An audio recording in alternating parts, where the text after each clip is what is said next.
These are the faces of India's national shame. Tens of thousands of them hounded out of their homes, and all because of this, their faith. They're Christians, and in India that's rare. Soldiers now stand guard outside the makeshift camps they've been forced to flee to. Hindu hardliners want these people dead, for no other reason than their religion. They don't want us filming here. Producer Neville Lazarus is manhandled. Extra paramilitaries are called for backup. They weren't around when the people needed them. The crowd is incensed, urging us to come inside. The area's top official tries to calm them. But these are the same officials the Christians feel failed to protect them. And still they don't feel safe. The camp's been attacked twice. The authorities, they say, just look away.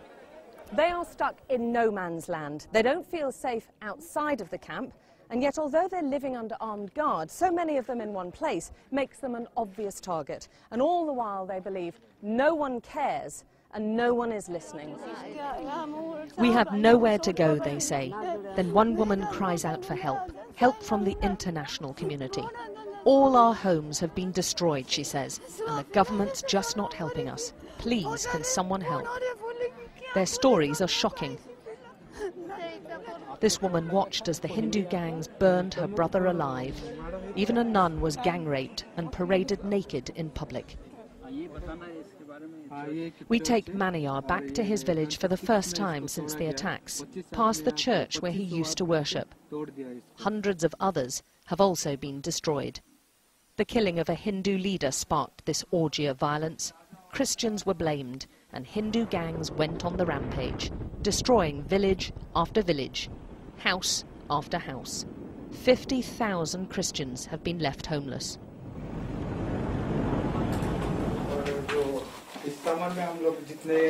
Maniyar's home is barely recognizable, with walls smashed in and every room trashed.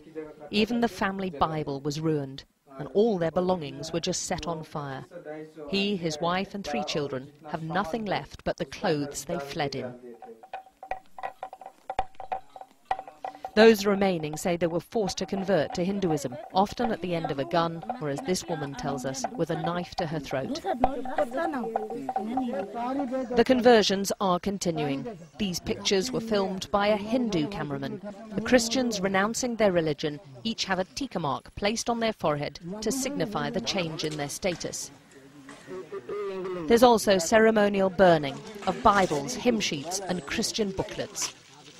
These Christians insist their conversions are all voluntary, but they know now they won't be targeted. Now, if you want to stay safe in Orissa, you fly a saffron flag. It's the Hindu colour, the sign which says you're not Christian, and the mobs will then pass by and not attack.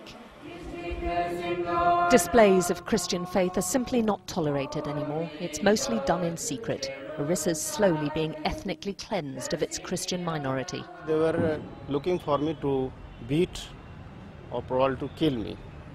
That's why I was afraid. I could not live there. In the refuge camps, the tales of cruelty wrought on them is staggering.